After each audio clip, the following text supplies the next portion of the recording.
Bienvenue cet après-midi à ce séminaire avec nos deux boursiers, Shawn Bailey et Lauren Wolfe, autour de notre programme de bourse de recherche pour le design autochtone. So I'd like to begin, in fact, by stating that the CCA is in the process of developing a long-term and in-depth land acknowledgement in collaboration with members of the Kanagahaga Nation. We also recognize many nations who are the original inhabitants and caretakers of these lands and waters, which is now home to many diverse First Nations, Inuit, and Métis peoples. The CCA is a settler institution, and we are working towards fostering affirmative relationships with Indigenous and other peoples across Tiohtià:ke, Muniang, Montreal. The first phase of this process was released in February of 2022 with a biennial fellowship for Indigenous researchers working on land restitution. Ange Loft was the inaugural research fellow, and her installation, Visibly Iroquoian, is now on view in public spaces around the CCA up until December of this year. I hope those of you here in the room have a moment to go and experience it, and you can ask me about it after the seminar, and I can give you more details. So this fellowship is one part of a much larger commitment to creating a living land acknowledgement that will provide long-term support and resources to Indigenous communities and researchers. So I'm delighted to be here this afternoon with Shawn and Lauren. We've spent a fantastic week here within the context of their residency period in the Indigenous-led Design Fellowship Program. And so this is the second year of what has begun as a 3-year fellowship program, interrogating the question, what is Indigenous-led design? And by creating opportunities and giving resources to Indigenous designers, architects, landscape architects, researchers of all kinds, trying to be very inclusive in how we define what a designer is and what they do, to really open questions for the CCA, for the wider design community around what it means to design with and for Indigenous communities. And so this is year 2 of the 3-year program. Last year we hosted Anishinaabe landscape architect Naomi Ratty, who's from Peguis First Nation, and she was here working on her project on the Netley-Libau Marsh. And we also had Jason Sirkin, a Métis architect, originally from northwestern Saskatchewan, and he was documenting Métis housing across what's now the Northwest Territories. This year, we're really excited to have Shawn and Lauren working with us. So how the structure of the program works is that we work remotely, some ways, through Zoom, over the course of the previous 6 months. They independently take on an individual research project during this time, and then this all leads up to a 1-week residency period at the CCA, and this is what they're here. One of the ambitions of the program is to have their research enter into dialogue with the CCA collection. So their week has, in part, been structured around conversations with staff within our collection division and understanding what it might mean to have more, as there is a kind of first set of Indigenous authored design material in our collection, but what would it mean to have more Indigenous authored material, and for questions of access, opacity, sharing, language, all these things that are very important, and maybe our conversation will go there. But for now, the important first phase is really to support the research in progress, and that's what we're going to hear about this afternoon. So I'm not going to do any formal introductions at Shawn and Lauren's request, so I'll let them introduce themselves. But we did bring ourselves together. Their work, I would say, coincides around this title that we have, Renewing Our Perspective, Catalyzing Place-Based Knowledges for a Holistic Future. I think both of you are working around questions of more kind of just future that we can build collectively and collaboratively. In some ways kind of moving beyond discourses of reconciliation and thinking very pragmatically and at very kind of micro scale of what a reconciliation is through architectural practice, maybe in your case, Shawn, in particular. Thinking about materials, experimentation, and really how climate crisis is upon us, how it's tied up with colonialism, and how, creating kind of environments that allow us to reconfigure our relationship with the environment are essential. So I think, Lauren, you're going to open it for us today. So the flow of the seminar will be, we'll have a presentation from Lauren, then from Shawn. We'll see what the time is like, and then perhaps we'll have a kind of conversation between the three of us. And then, of course, we'll open it for questions and comments from everyone. Sound good? Mm-hmm. Over to you, Lauren. Okay. Hi, everybody. Thanks for being with us today. My name is Lauren Wolfe. I am based in Vancouver, BC, on the lands of the Squamish, Musqueam, and Tsleil-Waututh. I'm a member of the Tahltan Nation, which is in northwestern British Columbia, just inside the Arctic Circle, where the waters begin to flow in reverse. The No Longer and the Not Yet is an evolving body of work that looks at climate change and colonization through the littoral, a zone that is both metaphoric and actual, which allows me to consider sea level rise adaptation strategies alongside themes like loss, longing, belonging, and grief. I take the position that climate change and colonization are inextricably linked as ongoing structural processes. In my work, I explore those linkages in looking back to look forward. This is just a reminder that when we talk about Indigenous people, we're talking about a diverse people with diverse languages and origin stories. So this work for me was born out of a desire to understand what an Indigenous worldview could offer to the sea level rise adaptation conversation. In my own personal conversations with various elders, Indigenous academics, and community members, I came to believe that our ancestors would have understood that the sea is rising, and they would have moved. So what's holding us back? For the first time in human history, we have these densely built up coastal regions, and we can't easily move our infrastructure. We also have a lot of feelings about our present being disrupted through climate change. The way in which change and impermanence affect us are characterized by the newly defined category of climate-related mental health issues like eco-anxiety. In holding on so tightly to the world around us, whose present are we trying to maintain? Potawatomi activist and philosophy professor Kyle Powys-White says, we're in this highly dystopian environment, at least from our ancestors' perspectives. And so what we're trying to do is not necessarily avoid dystopia because we're already in it. We're trying to figure out how to best empower ourselves in this highly impossible situation that we continue to survive through. This work asks questions about our perception of the world around us and our relationships to the more than human.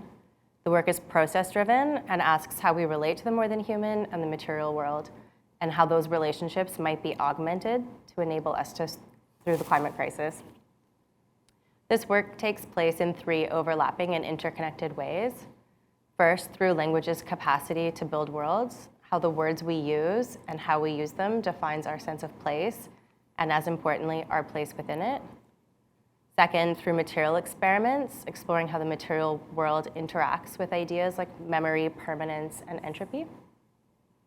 And third, through place, and how layers of story, experience, ecology, history, and now climate change contribute to a sense of place. So the part of the work that takes place through language is through a creative exploration of language and how that contributes to meaning making. It seems to me that in the architectural world, we've inherited a language that is intimately connected with colonization and climate change.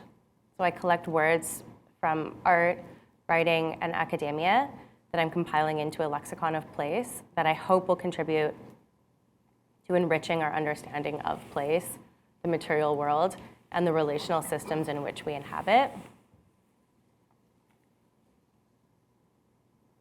Material experiments were led by a desire to explore the agency of the materials I was working with as a pathway to think about how we can co-create with things like water.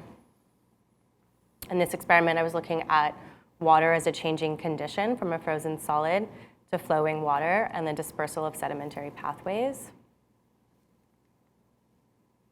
In the littoral zone, erosion and sediment are major ways in which water and land interact. And here I was asking what happens to the pieces of what was once whole? And then what happens to the whole as it loses pieces? Here I was exploring language, attunement, a word I borrowed from Métis scholar Zoe Todd. which she describes as a process of cultivating a close and generous attention to place. So here I built a light box that forces your body into a position of attunement to discover what is between the planes. In order to experiment with water, I built a water tank so that I could have some control over the flow of water. I used different materials in the tank to explore what water as an erosive act of erasure was doing, how it was operating. So here you see the remnants of eroded material imprinted on watercolor paper. Here are some images of working with water as a redistributor of material, in this case a mixture of minerals, sand, and ceramic. I built a second water tank so that I could focus on the impact of water on compacted earth-like materials. This is another set of experiments that were heavily influenced by language. I was looking at the perception of permanence in the built environment and the reality of entropy as a continual process of degradation. Climate change and colonization are considered through the prism of place, which according to Mohawk scholar Sandra Stiers is a geographic space and everything within it, such as landscape, ecologies, and environment. Place is also a boundless set of relationships that contribute to individual and community sense of meaning making. So my work also investigates specific sites along the coastline in Vancouver. I choose sites that are located at sites of dispossession, like this one, which was a Squamish village and is now a public park, to ask questions like, what does it mean to consider climate change adaptation in contested territory? And then how do we capture the layers of information about place, like ecology, its current state, and climate projections? And then finally, this work became synthesized in a video. I had recorded all of my experiments and was also building a series of poetic prose as a way of making meaning of the information I was researching on climate change and colonization. So we'll show the video next, and you'll hear me speak about the specific nation Squamish.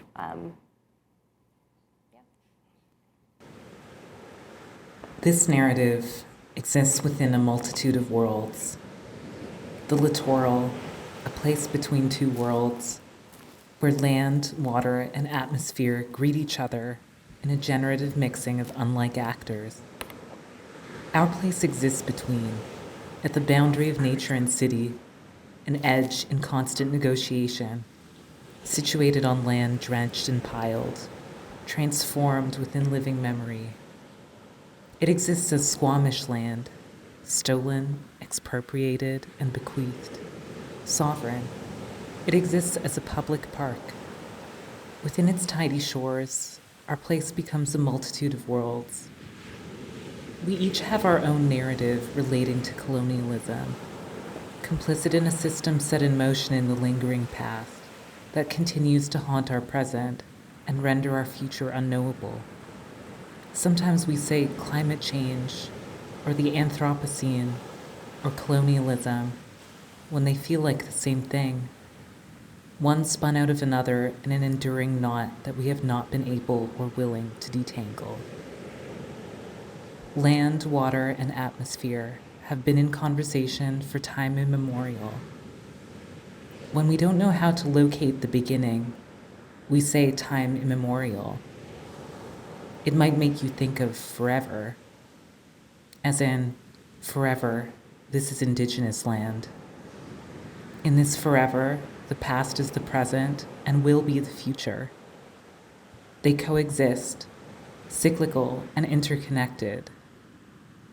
In time immemorial, the torment of finality lifts a little, like the fog revealing the blurred edges of the coastline. The central beings in our narrative are land, water, and atmosphere.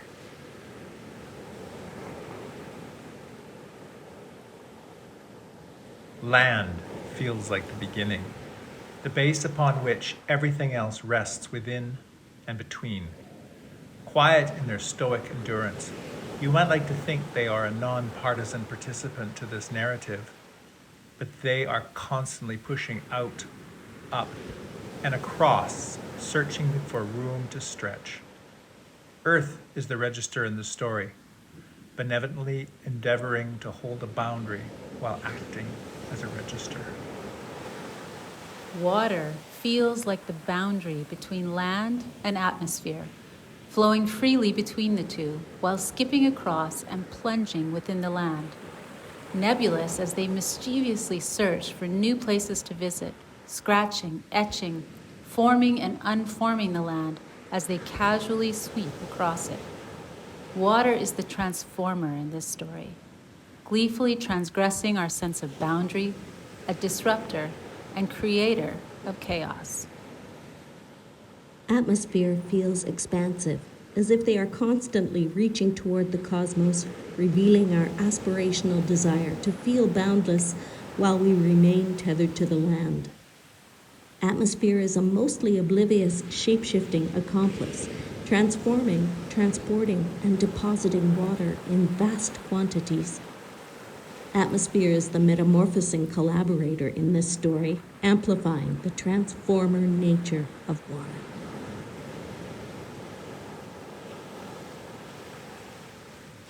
Water and atmosphere are in a constant state of becoming, making each moment anew.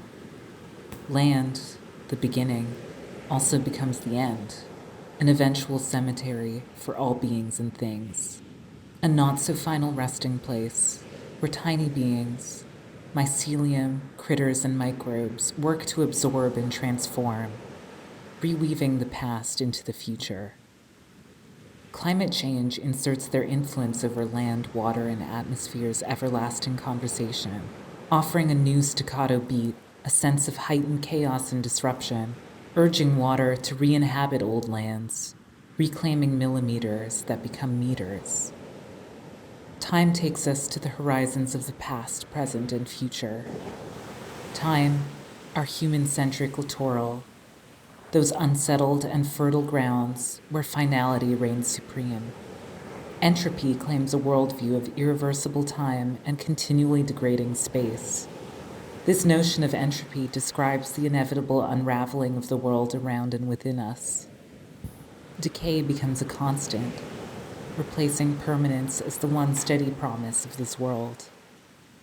Entropy exerts a looming and ever-present fear of environmental doom over our lives. Anxiety is normal under such conditions.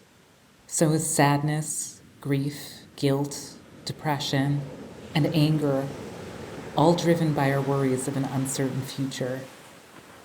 Our capacity to feel is limited, so it would be understandable for us to periodically slip into apathy, a stasis that just exists. Water becomes an erosive act of erasure. A sense of dread and foreboding accompany them as they rise and engulf the shoreline bit by bit. Winter, time's sullen mood, offers a period where atmosphere and water are able to collaborate best. Waves peak and push deeper, washing throughout the shoreline. Receding reveals that which is transformed, transgressed, and disappeared. Our feet on the ground, we gaze across the landscape, overcome at once by the tension between what we see and what we once saw from this place. We yearn for a past while mourning it at the same time, an imagined place grafted together from a blur of experiences. Full of nostalgia, we visit this place, noticing what has been lost and what has emerged in the midst of that loss. Return visits reveal patterns of loss and emergence. These visits, over time, become a sort of pilgrimage, a ritual of attunement, a guideline back to this moment. Attunement, as described by Métis scholar Zoe Todd, means to bring into tune, to find resonances or moments of intersection, a laborious, humbling, and self-reflexive process of ongoing acknowledgement. It does not absolve or resolve, but offers a reprieve from our mourning of the past and a way to embrace our anxieties of the future. As we participate in rituals of attunement, we begin to notice beings who thrive in the interstices of decay. Consuming what was, they become agents of both decay and renewal. Receding water reveals a rich intertidal zone. Here, hardy ancient beings thrive in the harsh and unpredictable conditions between salt and fresh water, dry and wet, hot and cold. These resilient beings thrive at the edge, quietly subversive in their refusal to let go. Worlds crumble. Water carries their spectral traces. A world builder, they form and reform land. Interstices of decay become thresholds of hope as we attune ourselves to water's ability to create, not just take. Our ritual of attunement enables us to orient ourselves to new cosmologies, embracing the world around us as full of beings who co-create place. We cope with the rich tapestry of feelings this generates within us through ritualized attunement, allowing, to borrow from the wisdom of Anna Singh, wonder in the midst of dread.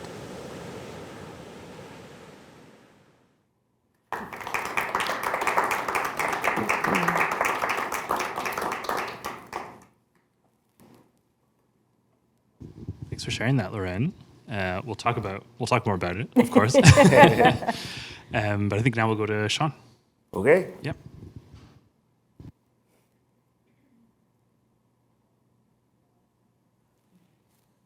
Thank you all for being here. It really means a lot. And thanks, Rafiko and Isadora, for all of this. It's been a really fantastic week.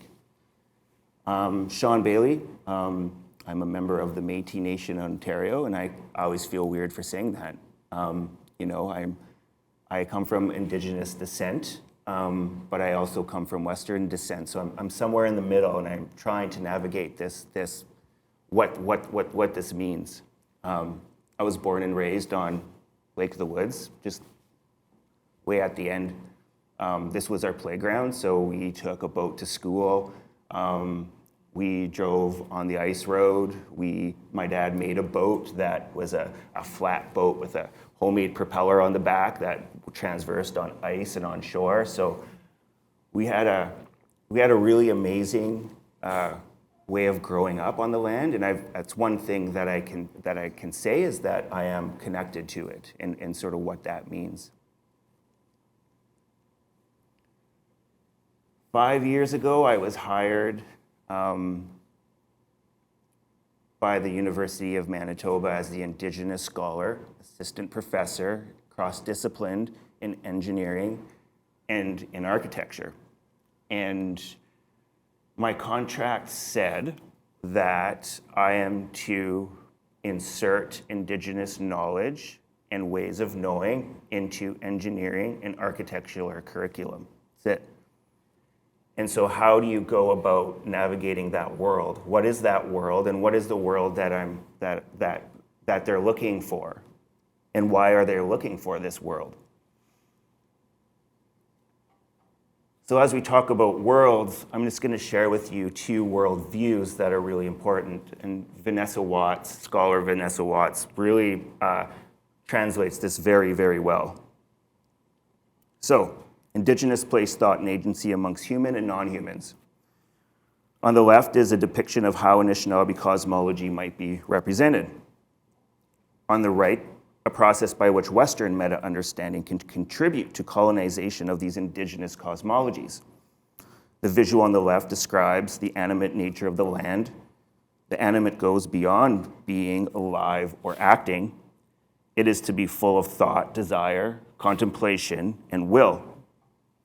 We are extensions of the very land we walk on. Then we have the obligation to maintain communication with it. A familiar warning is echoed through many communities that I work with, that if we do not care for the land, we have a risk of losing it.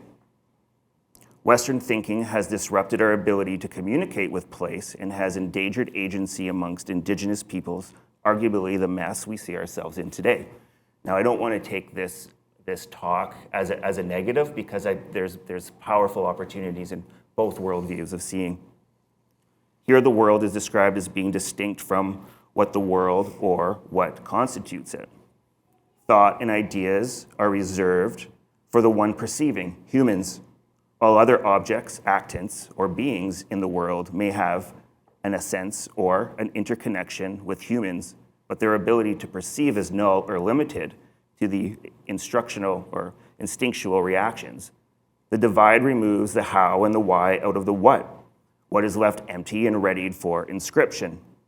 Ontology, too, contains many variables. Do objects even have an essence? What is the world, and how do its parts formulate a society? All of these concerns, by their very nature, persists of human quandary and based on a capacity for reason. It necessitates a separation of not only human and non-human, but a hierarchy of beings in terms of how beings are able to think as well. The indigenous epistemology, to know something, is to locate it in a space and time and to consider it holistically as part of an ever overarching cosmic order in which individual persons, communities, all other animals, inanimate things, and even knowledge itself are all interrelated. And this kind of comes after my work a lot of times. This is sort of what I found as a result of the work. Now's a little messy journey that I'm going to share about how it got here. It got here by bringing my studios out onto the land. And so working with Indigenous communities, listening to the stories of these communities and sort of the impact. But realizing that there's this amazing worldview that is within them all, that is just so powerful and so in tune with the land. This is just a family coming in from fishing on Shoal Lake 40. Shoal Lake 40 is where Winnipeg got his water, so we did a studio here, and so we came out and we spent many days out on the land here and sort of talking and realizing that this barge was the only way at the time, they have a road now, to get to their community.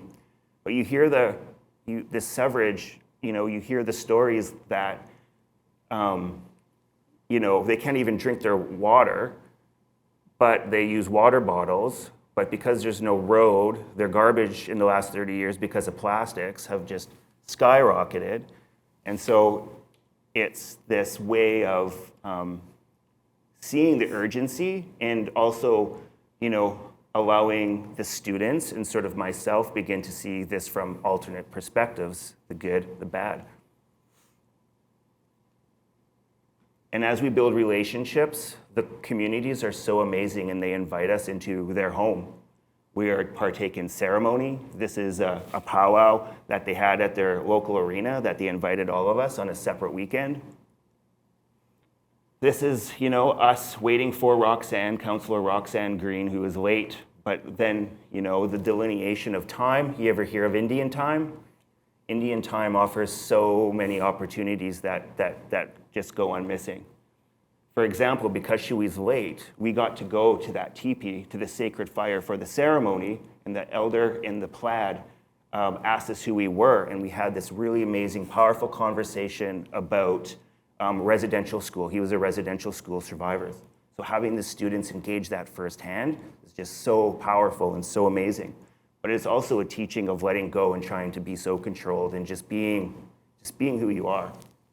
On the right, there's an engineering student, and he's being taught why they heat the drum the way they do, so it's for the sound. And also, we were supposed to have a formal presentation of this design build project in the conference, but of course, Indian time happens again, and we do it on a cooler. But the beautiful moment of that are those youth who come in and sit there and watch.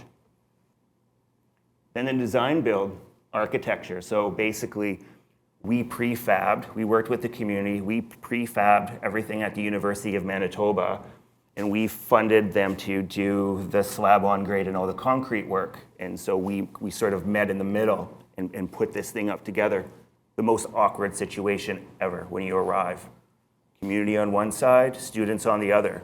But here's the power of architecture and making. It's that as soon as you begin to dive into doing stuff together and sharing, that's reconciliation, and that's sort of the power of what architecture can give.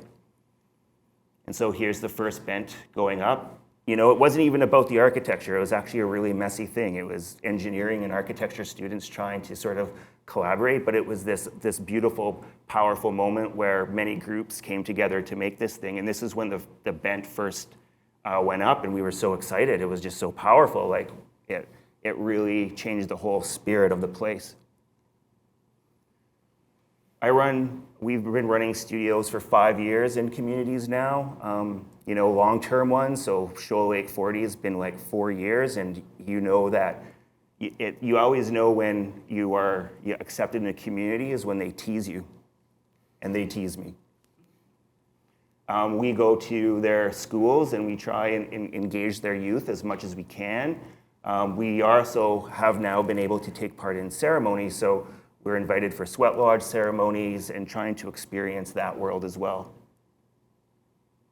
Sweat lodge in Shoal Lake 39. I think there was a rumor that we were doing work in Shoal Lake 40, and so Shoal Lake 39, their neighbors contacted us, but it's been this really sort of amazing opportunity. And so now we're back here as well. We're doing a youth-led community plan. They take us on the land, they teach us how to harvest, they teach us the meaning and how you use all the parts of the fish.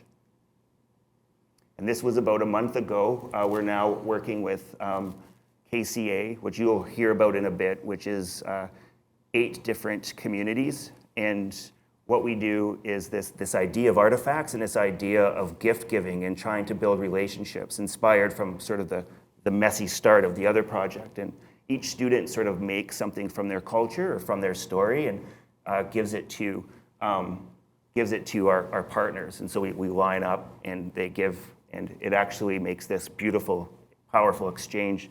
So that's Poland. Isabella, she's Poland, and she's giving sourdough bread wrapped up in this beautiful thing she crocheted on the weekend. I don't even know how she had the time to do that. And then the other girl is this girl. This is Lancelot Kaur in my studio. Professor Kaur is in Lancelot's group, and she's from Iran. And she made that, and you can just see it just changes the whole energy, and it's ceremony to start projects off in this way. And so to keep this notion and this work going, it's, well, how do we give access to students for this way of seeing more? And so there's an emerging forest school that I'm trying to get going. It's located 2 hours just east of Winnipeg in the Boreal Forest. It's on my property currently. And what we do is we go out here and, I was inspired by AA's Hook Park. I don't know if any of you are known by it, so that was really, really exciting to me. And when I first acquired the property, I just wanted to build and make things right away. But the knowledge keepers told us that's not the right thing to do. You have to know the personality and understand that land. So to understand the land, we go into a fasting ceremony here, no food, no water, and spending some time out on the land. Here you sort of opens up a whole new world of touching the land, being on the land, experiencing the land. And we walk the land. We just kind of hang out and walk and learn the names of the plants. But I also meet with our good friend Calvin Skeed from Wajishkanigam. He's a knowledge keeper, and he is just this remarkable guy that is on this journey with us. So he has a little suitcase on the right, and he takes out artifacts one by one, and we enter his world. It's a way of entering his world. So he has a claw, gives us a claw, and he has a story. Some of the students have experienced here that today. But it's this remarkable way of using storyteller to sort of join and to bring people together. But also not just beyond people, beyond humans, it's also towards the more than human world. So the act of giving gifts. And so when I first found the property, there was a big bare rock right on the top of the mountain. Calvin calls my property the mountain. And a wolf track went all the way up to the top. And so he told me to go and make sure that you always offer that place a piece of meat for the tobacco. Put your tobacco down, give them a piece of meat. But what that does is actually connects you to the land even more, because it's this way of addressing the land as a being. We give gifts, every little bits of our food, and we offer it to the land. And there was one time Calvin said, we were starting ceremony, and he goes, I want you to pick up a bag of peanuts. And I was like, Calvin, is this a real request? Like, why do you want peanuts? And so I got peanuts. He had a big bowl on the table for a ceremony. And he took that peanut and he said, asked the students to go out in the land and put it somewhere just put it somewhere. He had a whole plan in mind that he was going to share the teachings of a squirrel that day. Reciprocity, planting seeds, thinking about the future. And he gave this huge talk. And right as soon as he was done, on my deck, there's wind chimes, a squirrel came down and went ding. And the students were just like, what the heck? That's Elder Seymour right now. So Elder Seymour, he's an elder, and he's really helping me along with this journey as well. So here he talks about language. In his language, Ojibwe, a tree is not just a tree is a poem, a tree is a song, a tree is a teaching. So he basically sits here and just shows the importance of language. We sort of play on the land. This is us, harvesting some small trees that hydro is going to cut anyways, and we're just using these trees. We're steam bending them, and we're using as a jig. We're getting to know the material. We're playing with the material. We're playing. We're like, there's been chats about us going into the forest and just building, and this is kind of what we're doing. Very temporal structures that end up going away. And then we had the idea, well, let's build a gathering space to have ceremony. And so this is us, drawing in the world, trying to imagine what a space for gathering is.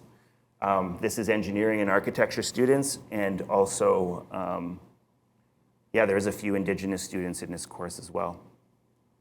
So making, that's my dog Hurley, best life, has the best life. So this is just sort of making the world. This was done by Clayton. You'll see Clayton later in this presentation, but Clayton is an engineering at heart, but he has this uncanny gift for seeing the world, and he wrapped up this red fabric, and he tied the knots, and he knew that it would act as a sail, and so as a gust of wind, this canvas sort of just went going and going and going, but also all the little knots kind of made these ripples everywhere, and it created this really beautiful thing. So that's it there, but it does something really magic in the forest. And that's us gathering. And so now, because of this story that we went here, just before our fast, Kelvin said, Shawn, that's now the place for the roundhouse. So that's now our next project. So the land sort of begins to teach you and tell you what it wants to do. There it is. So over the last 5 years, I guess we've been seeing how we can begin to immerse this into practice. What does it mean to practice? And so this is one of the students' drawings of Calvin just after ceremony, showing the energy that he releases from the drum and understanding that ceremony, it's a place for us to thrive, and it's a place for us to get out of our world of attunement. And so we've created this paradigm process, and the first one is Dinakimigad. It's Ojibwe, and I'd like to thank Roy Tom, the speaker, to talk about this. It takes place and it happens in a certain place. So, like I said, for the past 3 years, we've developed a set of guiding paradigms as well as a way to teach and design on the land. These are not just meant to replace non-Indigenous practices, but to instead provide a new perspective rooted in Indigenous ideas, principles, and ways of working to evoke opportunity. We acknowledge that this work is in development. It is this ongoing practice of teaching, research, and creative expression. Dinakimigad, it takes place and happens in a certain place, would kind of replace site plan or site planning, right? That it actually begins to talk about other worlds, that it happens in a certain place. Dinakimigad tells us that understanding a place necessitates complete immersion and connection with it, underscoring the importance of fostering relationships with the land and its inhabitants. So it's really about getting to know a serious place-based understanding of the world. The next drawing, Andotan, advocates for nurturing creativity. So Andotan is listen for it and wait to hear it, and that the task of ourselves is to listen. that Endotan advocates nurturing creativity, promoting inspiration, and profound immersion in the process while ensuring holistic ground in place. So place is number one. The methodology underscores the significance of relationships through storytelling, fostering a close-knit bond with the community and the environment. And Darylyn, she was here. This is her drawing, and this drawing was, we were in Broken Head First Nations and we were asked to do site plans. And Darylyn, well, she didn't follow the instructions, and she did a site plan with knitting.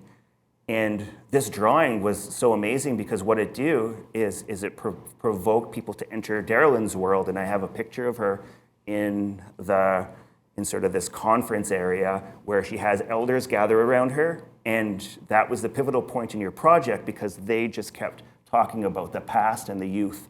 And so then her project became about the youth. And so it's this other ways of entering people, using drawing to have the world sort of begin to enter. Bawajigan is the next, a dream or vision, and it states through listening and through really understanding place that you're going to get this vision. And this is just another student who I think at this time, Hannah was in the studio and we worked with a homeless group of homeless called the Street Family. With a doctor who did harm reduction, and so we began in most, like in Kenora, there's piles of communities and there's an opiate crisis, and so he really looks at this, and so we began to this was her interpretation of what the Street Family told us and what they wanted, and this studio was actually presented into a gallery in Kenora, which inspired other conversations, and we ended up getting a $75,000 grant for them to purchase property to start to talk about, to kind of make solutions for homeless. And Darylyn also worked with me on that a little bit as well. And there's Mesh Squad, and so in turn and exchange, and so how can we be gift giving? And so Mesh Squad encapsulates humility from prior design lessons, emphasizing two main paths: discerning the gifts designers can offer and determining which gifts enhance the collaborators' outcomes. Design outcomes can sometimes be burdens, and so working in communities for this length of time, you can see the devastation that architecture can do. It sort of totally removes culture. This idea of pan-indigenization, we have to remember that Indigenous language, Indigenous traditions are so rooted in place. So this was an elder's vision in Shoal Lake 40, and then after our design build, I got a request in an email asking them to help them with their powwow arbor. And so we did a studio here, and this student, she was an exchange student from Germany. They selected this project, so we posted it in, and they made a little bingo game out of it, and they chose which one that they liked. And it actually has received funding in Prairie Architecture, now has it, and sort of going in and designing it. And really at the end of the day, what we're trying to do with this way of teaching with community and place-based and trying to understanding is just tell a good story. How can we approach the project at the end of the day? So this is just after the design build. And you can just see in the emotion that relationships and reconciliation occurred in some format. They understood each other and they began to relate. And that was through the practice of architecture, actually. That was through making. That was through being together and building on the land and staying in community. And now, you always get, as I present some of this work, I always get a little bit of talk about how can we do this in practice, let's make this practice related. And so here is 100 partners from Dialogue Design out on the land. We, in the fall, brought them all out to the land to start to talk about this work in many ways. And yeah, we hosted an event, a 3-day event where they stayed in Kenora, and we talked. We had gathered climate scientists, Indigenous knowledge keeper, elders, academics, storytellers to talk about and create a safe place to talk about this work. This is Giles. You probably recognize him from an earlier slide. He showed everybody how to prepare bear grease. It's like an ointment, and getting sort of rooted into connection with the land. Just being out in the land, serious discussion, Being out in the land, serious discussion. Being out the land, serious discussion. Using land as a place to refresh, reconnect, and then go in. Giles is also a knowledge keeper that can carry artifacts. This was one of the most amazing architecture drawings I've ever seen. It's a birch bark scroll, and it's a drawing carved about how to properly erect Indigenous architecture, and also how to do the proper ceremony around it. How many dancers you need, are they female, are they male? And it's just beautiful, long drawing that really depicts that. And so having the students and everybody begin to see what drawings can actually begin to interpret. But then, you know how I said in and out, in and out, in and out? This is in, and this is hard. This is the hard work right here. So the gentleman in the foreground says, now that colonization is over, wait a minute. The storyteller didn't like that too much, right? And so there's this hard discussion that everybody was engaged with about what colonization. He's saying that, no, I have a number. I am limited. I have a border. And you know, I was worried because I was hosting it, and I was like, oh, geez, where are we going with this now? But it was so good because at the end of the day, we created a safe place to have these conversations. So they went out to the side, and I saw them earlier, and they were having a really great talk. This was Clayton. Clayton's a magician. I'm trying to get him into architecture. This is the guy who did the red wrap. This was his idea and all his work. And he's describing what home is. So basically, someone's telling him that home is a house. He's saying, no. My community home is my connection to the land, the place, the people, the world. That's home. And so this whole worldview kind of shifts in that moment. But it's always up to the youth. So these are the Indigenous students in the faculty. And basically, we gave the end conversation to them, what they dreamed of in the future. And you know, I was wondering if this is going to be a one-off and dialogue kind of stop it. No, they're offering them all internships and sort of beginning to incorporate and making that commitment, which is really amazing. We just drew. I didn't want people in their notebooks, so we just covered the table in brown paper and started dreaming about worlds, dreaming about what this could be. You see language, you see listen, you see houseless, not homeless, you see imposing programs not suited for every situation. You see place-based knowledge that comes from the land, a practice of listening. You see, I promise to embrace a new way of seeing. I love Clayton's. Clayton's a gem. The land misses me. Thank you, Clayton. My action is a reset of generations before me.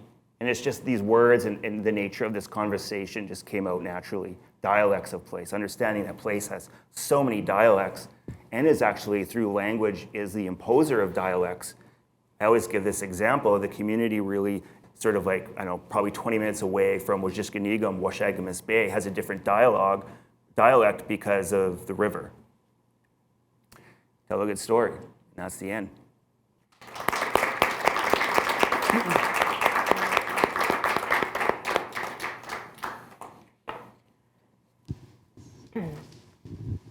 Wonderful.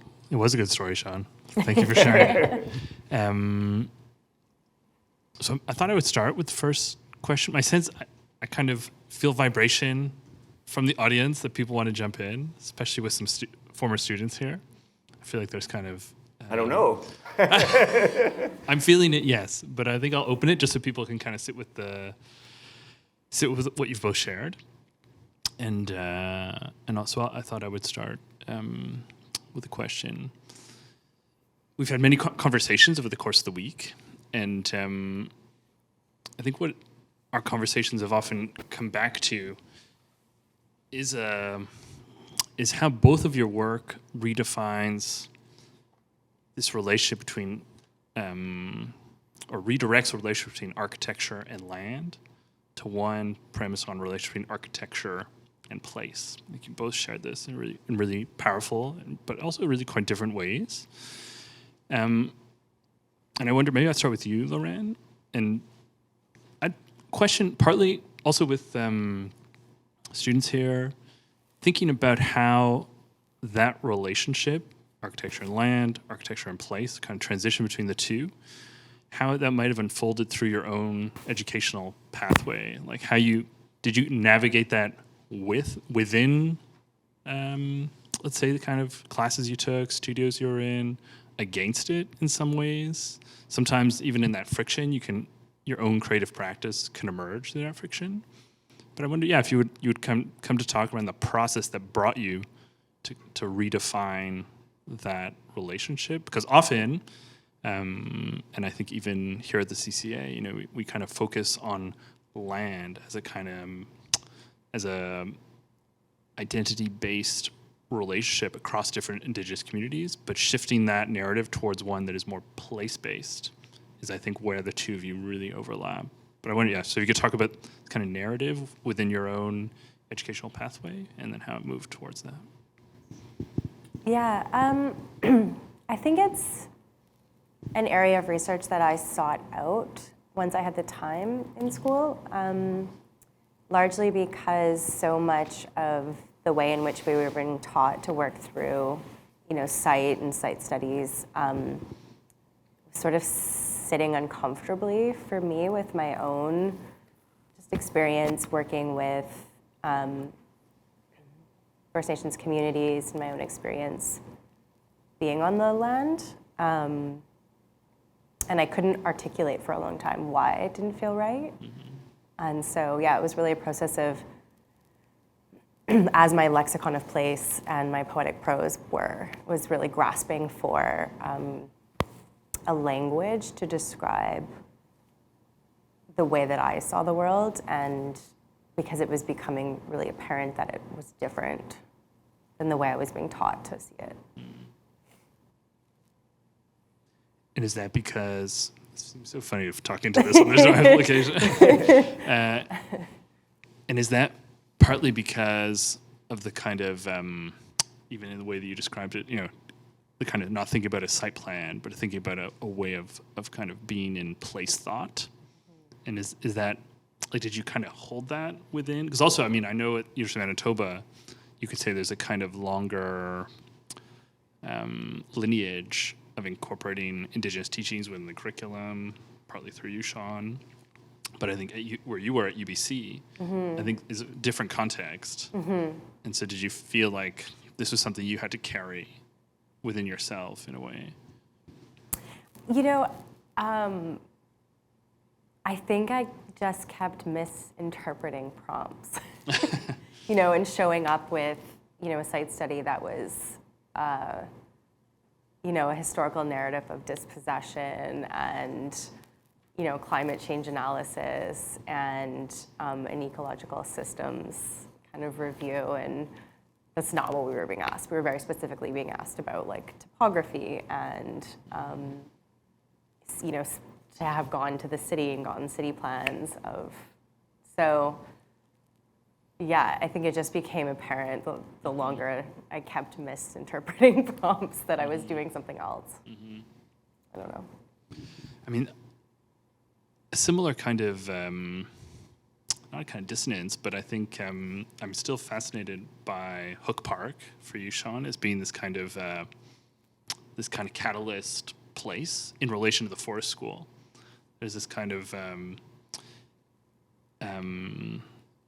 way that you've described it as a kind of a place that inspired you to create the forest, amongst other, imagine, influences. But I'm wondering if you could talk about how, you're kind of working within architectural discourse and practice, Western defined within the kind of lineage of modernism, but then can kind of redirect it towards this place thought in ways that are really projective and looking towards the future. So just what was the kind of spark of inspiration behind the forest school and how it was linked to Hook Park in some way? So I think that when you work with Kelvin, he makes you feel like, he always says, we're all trying to offer reconciliation, but first we have to reconcile with ourselves. Mm. And I'm going to be talk around this answer a lot. I can answer it real simply, but I think that the world you go into ceremony and you realize the world is energy, and that it can that's why every ceremony is the same, because it is meant to do that energy, and drawing is ceremony, and you begin to realize that all these different things are actually ceremony. It's what makes your energy go, because Calvin says and Valdi say that they're so repetitive because they know that we can falter. And so I'm trying to do this work in a way that is ceremony. When I went to Hook Part, I felt the energy and I felt the ceremony there. It was very innovative. There was new technologies I was excited about. There was ways of making with nature, but I knew that it wasn't what I wanted, but I was really, really excited. And when I came back, I just dreamt that I want this to do something like this in this place. I had no preconceived notions of what it is. I just knew it. And staying in ceremony and keeping your energy high, this is going to sound kind of odd, but we decided to move. We lived in town, and we went to look at a house that I showed Shannon, and we looked, and she hated it. And the realtor said, "I got a place for you. I got a place for you. You'll really like it." So she took us to the place we are now, that actually came with 80 acres of forest for basically the same price. And it manifested. I felt like it manifested. And so I was like, okay, let's do it. And now we're here. And in working with knowledge keepers and trying to be patient, but not patient, and really like struggling, because every time I go and do something slaps me and says, no, it's not right yet. And just listening. And so I think it was just sort of, I just kind of am trying to always stay in that state of ceremony as much as I can to let it go. My inspiration there was the energy that it had. Oh, I fully understand. Oh, thanks for sharing that Genesis story. Pause for others to jump in. My question is, since I was in a studio with you during the pandemic, and so it was a lot of the conversations like that you're describing today, but within our own apartments in Winnipeg, and you at your home and sometimes at the university. So I'm wondering if during that studio, if like you were hoping that things would go back to how they were, and then if you return to how things were before COVID, in terms of how you run your studios and how you interact with the students, or if things changed for you after that period of time. How did your practice develop after that? How did my teaching change? Mm-hmm. I try and be me. I do as much as I can. There was definitely in that studio lots of barriers that we faced and lots of emotions, right? And we were working with a homeless population, so that was really hard as well. Mm-hmm. I think that trying to still bring that world in, right? So you're all on Zoom, me going down to Compassionate Kenora, Dr. Greck's office, zooming you in, and still trying my best to bring that world in. Mm-hmm. I don't think my approach has changed. It's just easier now, right? I think that it's the change is that we can actually be in the place, which is really powerful. Mm-hmm. I think that's the biggest change. Did you feel like we effectively learned about the place from afar, or? You effectively learned about the place of the situation from afar. You know what I mean? You felt. I think you all felt the nature of the studio question, what we were trying to do. I think you felt it. Okay. Maybe not. I know Shawn pretty well because we've worked together for so many years. So I know you have like part of your research is like this like land-based like indigenous ways of knowing, but I know you're also really into like design innovation and like emerging technologies with AI. So I'm just wondering, like, do you have any ideas of like how you would move forward to like perhaps like merge the two interests so that they kind of feed each other? Like, why are you asking me about that? I think that's yeah, it's a super powerful and interesting question, and something that I'm committed to tackle. I think that there's so when I work with communities, there's a romanticizing. They don't want new technologies, or we romanticize that. However, they really, really get excited about it. So, for example, they want, like the KCA project, they want aquaculture, and they want all these things, right, to start talking about food sovereignty. And so I don't know how AI interprets that at all, and I don't know any of that. But I do know that there's a passion for me to see if we can provide digital sovereignty in some ways, right? That maybe a tool, just like a chainsaw, right, can start to intertwine with how they want to work.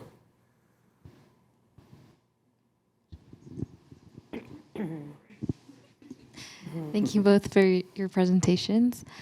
The examples that you're showing and like the research that you've done is really based in like attuning to the land and just being able to listen to the forest, listen to the wildlife beyond the landscape. But as someone who's been raised and gone to school and learned about architecture from an urban setting, I was wondering if you have thoughts about how we can bring those principles of attunement to the city, to urban practice in a way that's I don't know, that, you know, isn't just carting buses of people just to touch and feel the land all the time, because that's not a long-term commitment, let's say, but in smaller ways or in practice in schools, and what you think that could look like. That's always I always get that question. Always. It's really hard. I'm not an urban person at all. I'm not. I was born on the land. I drive to Winnipeg. I teach for 9 hours, and I drive right back home. I'm not like I'm always in the land. That's really hard, but I believe that it's accessible. I really do, and I think that it's all like, even in Montreal, as you're walking down the streets, you hear, all of a sudden you just hear birds. And they're just, we noticed it the other day, and they're just nestled in the trees. It's just about, I think it's more about trying to incorporate the teachings of Indigenous knowledge, maybe, to be more aware, more in tuned, but also have that view and just look and see. It's all around us. It is it. We are it. And I think it's just there, but I don't think we can define it. I think we just have to be it. Yeah, I think there's this impulse in the urban environment to assume that because you can't visibly see some of these things, that we've moved on, or that it's the past, or that it's gone. And in my work, that's part of what I'm actively trying to consider is, where I'm located in Vancouver, there are many sites that were,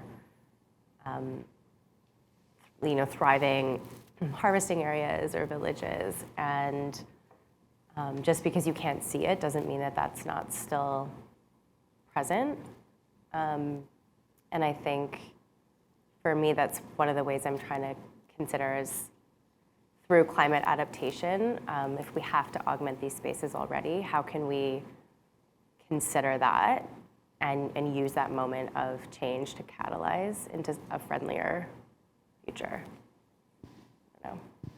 It's a hard work, I think, and I don't think anyone has the answers.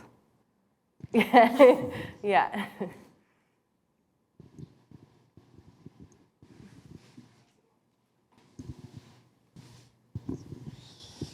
Thank you both for your talk.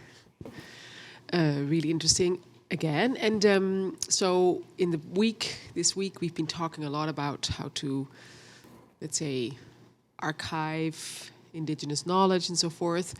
But I also thought there was one thing that you said, Shawn, in your when you showed the kind of beginning structure, and you said very quickly, well, this is not architecture. And so I wonder, and we spoke about this, so, and I'm not expecting an answer, but I'm curious about your comments on it, what it means actually, Indigenous architecture, or also because the title of this fellowship is Indigenous-led design. So can you speak a little bit about that? Well, I'm Indigenous, and I'm trying to decipher what that is, actually. I think that we have to be really careful. I think that right now it's like a drug. People want to do this Indigenous work everywhere, and it's popping up in cities, it's popping up everywhere. But I oftentimes question the values in which these buildings are starting to emerge from. Like, are they honestly meeting those principles? And I think that it's a slower process. I don't think we have to rush it. I think that the reason why I didn't say that was architecture was actually in like a lack of confidence from me, because it's not what I would expect a bunch of architects to think. It was just a roof with a hat. But the architecture in that for me was actually this, watching those students and the community and the youth build together. That was just like amazing. They learned from each other. The carpenter on the site was, he was from the community, and he was this epicenter all the time. Everybody followed him because I can build, but I'm not that. He's good, right? He's really good. And so he just transferred that knowledge, and you could just watch it, and he's the one that built relationships. And the thing was architecture, maybe because it had a spirit because of that. And so maybe the answer is how does architecture become to carry a spirit? It's interesting because I think we ask ourselves very often, what is architecture here at CCA? And it's not a straightforward answer necessarily. Yeah. So I think this is an interesting notion. And for you? I think it feels anyways, as someone newer to architecture, that architecture is in a moment of redefining itself, which I think allows for something like Indigenous architecture to become something. And I think that's what's exciting about this work, is that, you know, we get to contribute to the building of that. I don't know that we've arrived there. Thank you. Shawn, I wanted to ask you about your forest and in relation to the Hook Park forest. Yeah. So first, was your land ever logged? I believe it was. It's a really young jack pine stand. And it wasn't, does jack pine, was it planted? I think they're all natural. Because I'm thinking, because the Hook Park forest is a completely managed, I won't say artificial, but I know, yeah. But it's a farm. Yeah. Fundamentally, it's a farm. You know, there's the foresters, and there's a whole. I mean, it's a UK thing. Yeah. And there's another culture of control and prediction that's part of that culture. And I know I have an inside view of some of the students, because I read all the theses and the papers that they do there. Yeah. And the students who come there generally come from an urban environment somewhere in the world. And then they go into this forest, and they're incredibly moved by it, but without a cultural base to receive them other than the culture of the forestry and control and prediction, the scanning the branches, and this whole thing that happens there. So that's all to ask you this question about how you see the difference between your land, which is wilder and more found, than the Hook Park Forest, and how you would see the difference between what they do there and what you might do in a forest school in such a place as you have, Yeah. a different place.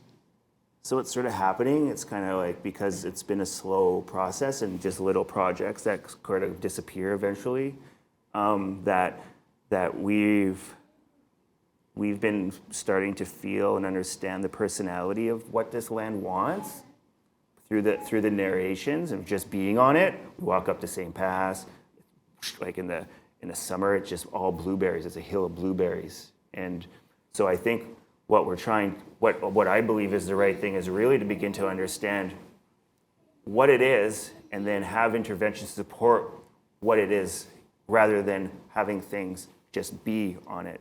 So I think, for example, the story of the roundhouse and like that gathering space, then Cal was like, this feels like the place. It's this perfect flat place. And then, in conversation and thinking about during the fast is like, as you walk up, there's a big, big boulder, and it kind of forms the head of a turtle. And so now this thing is becoming, there's this shape of a turtle, so now we call it Turtle Mountain. And so all these kind of names are starting to go as we know it.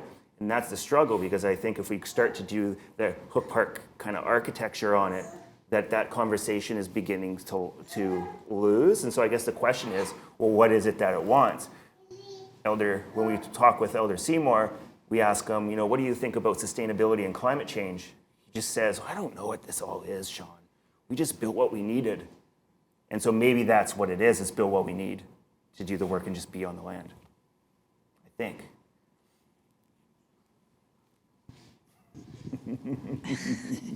It seems to me that when you guys both discussed what was kind of underlying your approach, and how, for example, you were in a school that had a certain way of doing things, that had certain expectations that were clearly laid out in curriculums, and that you were being taught. But meanwhile, you were working in a way where you started to listen to your gut and to what was, to the kind of reactions that you were having to these steps or processes of ways of doing things. And it's similar thing to, I think, what has happened with you and the land and working with the elders and working with the communities. And so it seems to me that somehow the teachings, like just seeing it from the outside, the teachings that you showed us in the context of the studios that you were doing have more to do with getting students to pay attention to the things that they never even considered were important to pay attention to. And also to notice things that aren't on that curriculum, that aren't on that, that's the things I think that was happening to you in the process of your doing your work, which is why you said, no, wait a second, this is not what I'm doing. And then trying to then find what you're doing. And I say it's kind of listening to your gut, but that's a kind of crude way of putting it, but whatever. But all of this, it seems to me goes from, I think in education, it's focused around things, like especially architecture, or the walls and the doors and the things. Things make architecture. But in this context, it's living makes the architecture, which is very different. It's not objectified. That's why it's holistic, and why it's about a relational set of things, because it's not about things. It's not things. It's like, it's hard to get language about this, but it's not about things. It's about living, and what do we need to live in this place, whether it's an urban site or whether it's a rural site. And then the thing that I kept thinking about the whole time you guys were both talking was this project. It's just outside of Edinburgh. in Scotland called Little Sparta. And it's a piece of land that this poet Ian Hamilton Finlay, he's a concrete poet, not the material, but conceptually. And he made this place called Little Sparta, but he lived there and did his work there. And what he would do is go through the forest, much like the bent wooden pieces that you have there, and he'd find a moment in the forest where something was happening. He attuned himself to this moment in the forest, and it was either something about the way the wind was moving through the trees at a particular place, and then he would take those as opportunities to actually create a concrete poem that would then be put in the site at that place. And you can then now go visit this place. It's phenomenal. There's incredible pieces all through the landscape around, out into the kind of farmland, because it's surrounded by farmland, and then into this little forest that kind of exists around his house. And it just kept, and it's all also very much based on language, which was coming out in yours. So for me, it was like bringing a lot of the things that both of you were talking about together. So that's an amazing project. I just offer that. It's an amazing place. Wow. There's a whole book on it. You can. Yeah, you really have to. No, you have to go there. Yeah. We almost completed a full circle with the mics. If anyone over here wants to complete it, I'm very open to it. Jumping ahead of me. You okay? Well, Nada, your comment actually, for me, sparked some of the discussions we've had this week around your research process. I'm not using the term project, but research process as entering into dialogue with the CCA collection. Because this question kind of living, and I was thinking of the term beings, maybe, like instead of stuff, and how the archive necessarily kind of stills those relationships, and the way in which you engage with collection material with your gloves, with a kind of distance, with a very, objectified nature of a given, number within a collection. And so I'm wondering, just in a very open way, maybe it's even recapping some of the conversations we've had, but I wonder if you might share with everyone here how you might envision this process living within such a collection as the CCA's. Maybe not even. There's also the question, we had discussions with archivists and catalogers over the course of this past week around questions of specific protocols of access to who could see this material, under what conditions, also co-holding material with community archives. There's a real willingness within the CCA to kind of create new forms of archival accessibility, or even archival knowledges around these questions. Partly because they're very, very new, in fact, and doing this in a way that feels like it can, in the way that both of you set up your work, kind of further these conversations. So yeah, it's just a kind of invitation for the two of you to reflect on that a bit.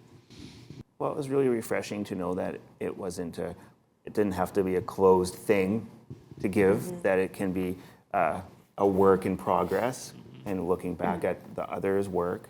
I think that it is a work in progress, and it's always going to evolve. And I am too, trying to wrap my head around how you do this, but I do think that it's all in the process. It's all in the process in how we engage with the world in a lot of ways. And it's what inspires one to do that? And how does it go beyond just us, or you know what I mean? Yeah. Us is not a good example. There's lots, but. And Lauren, for you? Yeah, I think I said this lots already, but one of the things that was really nice about interacting with the archives here was understanding how process-driven it is, which definitely made me feel more of a kinship between my work and the archive. And because my work is so process-driven, and I'm trying to, through that process, understand things like material agency, it is kind of interesting to sort of stop the process and yet still be in conversation, because a lot of the work is about process. Yeah, that's not a clear answer, but that's where I'm at today. No, I fully appreciate it. I mean, I think it's, we have several creators here, we could say, kind of records creators, and so you all understand a creative process, and how to say when a work is complete is kind of difficult, right?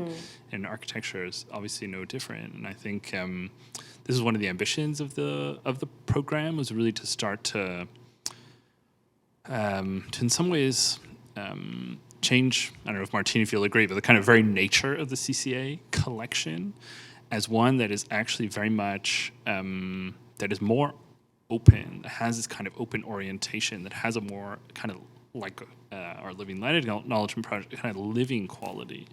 And this is also, even Shawn, we talked about, and I think it applies to your work too, Lauren, kind of thinking about the forest school, thinking about your project, Lauren, as kind of cyclically adding to a body materials here. And that's not typically how we think about archives being built. It's usually retrospective upon the completion of a project or someone's career, right? So I think I'm hopeful that's the way that we can build it. But we're also very aware this will take the time it needs to take, I think. And this is with Naomi Ratty and Jason Sirkin, the fellows from last year, we've had conversations as a group, and I think this will continue over the course of the fellowship over the next few years. So it's really exciting that you're open to that conversation too. I do want to thank Mark for his studio. When I was there, I think that was probably like the best experience, and that is like why I believe many that I'm here. So I just wanted to thank you for that. It was awesome. Yeah. Do you want to say more about it? It was actually a studio that afforded me the ability to, it was the first time that I identified, number one, because he provided a freedom to explore who you were through architecture. There was critique, right? Oftentimes hard critique, but I think it was good critique because it made you go beyond, it pushed you sort of beyond. And it was something I never even, the project became about exploring my identity. So it actually used technology, and it actually used sort of a really holistic understanding, and it kind of like everything that I'm kind of trying to navigate now, it's from that inspiration in a lot of ways. So thank you. I mean, I think it's fantastic that we have this dynamic teacher-student, teacher-students, graduate, potential next-gen student, PhD student, potentially. I think it's really remarkable. This is also Mark and Nat are former faculty members at the University of Manitoba. So there's also kind of hidden hidden epicenter in the conversation. Let's say, I think. Yeah. But now, do you wonder now we have two McGill students. Do you want to talk a bit about how that legacy maybe informs what you're doing now? Yeah. I've been waiting. Yeah, I started with Shawn as a researcher, and then was in his studio, and then continued to do research for his firm Grounded, and then kind of left all of that to move to Montreal for my master's degree, and having to confront this new city, completely different landscape of going from Winnipeg with prairie everywhere, and then to very urban setting, having to navigate my relationship to the city and kind of still trying to maintain everything that I've learned from Shawn, and being kind of connected to land and place. It was definitely my first year, which was last year, was definitely really hard mentally to kind of reconcile everything I believed in and then like this new place that I was trying to like develop a life in. And but I always like, I feel like through the work I did, especially last year, like I feel like I was always kind of like holding on so tightly to like everything I was, everything I believed in that kind of was related to what I worked on with Shawn. So it's been... But I think I'll make another connection here, and that is Nada was Leanne's teacher, which was your teacher, which set you up in a really good way. Yeah, there's as well. a lot of connections here. But yeah, like Shawn and I was taught by Shawn and Leanne, who had Nada as her advisor. So yeah, like this legacy of just amazing insights into living.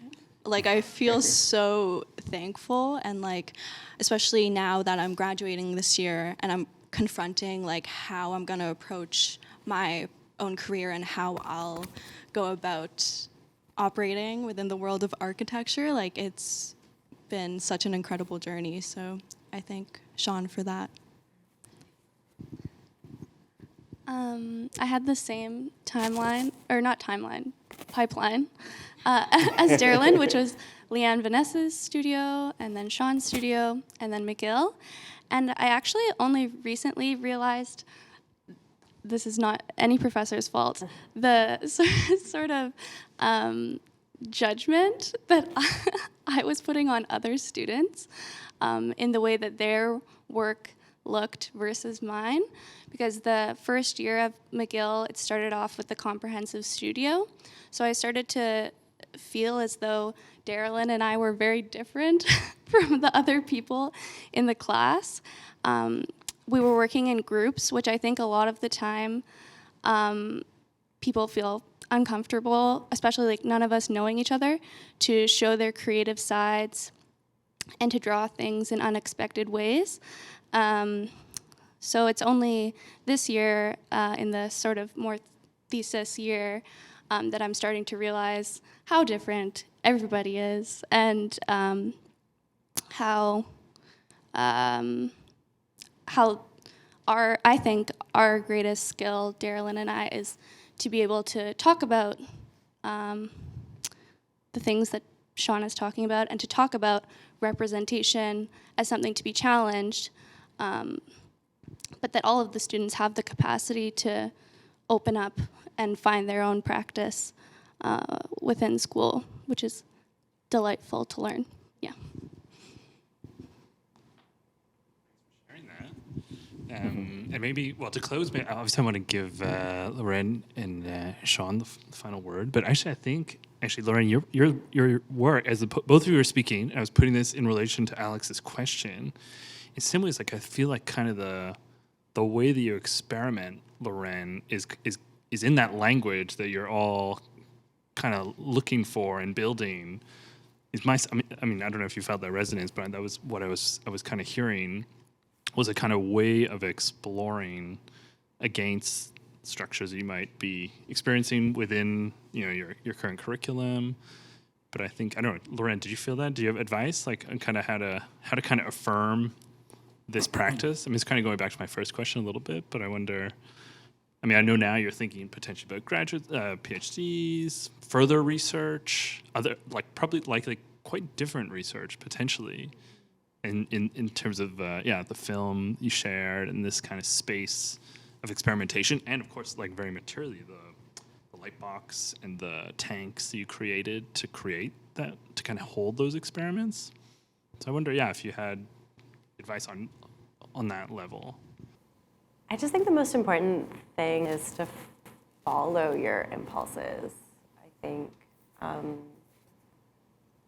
I think within the architectural education, like there's a desire to make everybody somewhat the same. They want everybody wants the drawings to be legible in the same way. It's a language. And I found it really productive to break free of that in order to inform. Because I did, circle back and do construction drawings. But yeah. But first you were a dancer? Second you were a jeweler? Mm-hmm. And then you were an architect, mm-hmm. or architectural in training. Mm-hmm. Yeah. And those are all equal, right? Equally important in the way that now you produce this work, I think. Yeah. I mean, I think we move through life collecting, pieces that inform who we are. And that's, I think, what makes everyone's practice unique. And mm-hmm. I think that's what architecture needs, right? Is that kind of diversity of thought and experience. Mm-hmm. So, yeah. But it can be hard, I think, in school, right? To let that out. And so that's the struggle. Thanks for sharing. And I don't know if that's what you're asking. It's good advice. I think it's very good advice. And Shawn, do you also have some advice, maybe? I mean, it's exciting, I think, to see students kind of go out into the world in this way. And I think that as Lauren was talking, I was like, I think the nature that when we think about Indigenous architecture is the attitude. And I think that's the biggest thing. So if we can carry this attitude, then that becomes what Indigenous architecture is, because we're Indigenous to ourselves as well, right? We have the humility to ask what we don't know. We have the humility to make mistakes. We have the humility to ask questions. We have the humility, right? So it's a value-based process. And I think that's how it naturally emerges. And it does not, I don't believe there's a specific aesthetic, because that aesthetic was born out of necessity and need traditionally. And I think that we have the ability, and maybe that's me kind of somewhere in the middle of those worlds, sees that the opportunity is that it actually comes from an understanding of it's more of an attitude than it is a thing or an object. I think it's the way to, this is the way to navigate the world. So thanks to both of you. If you can join me in thanking Shawn and Lauren for sharing. It has been an incredibly exciting week for us here at the CCA, and really privileged that you both made the time and really generously engaged over the course of this week. So we're really privileged to have had you here. Thank you. It's great. And we had Hannah, who was part of our master's cohort last year. Her and her two colleagues presented their project yesterday with Shawn and Lauren present, other students and friends. And so feel free to stick around for a few minutes, chat with Shawn and Lauren.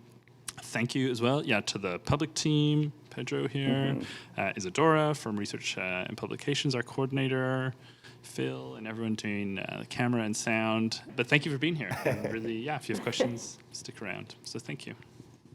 Thank you. Thank you. Yeah.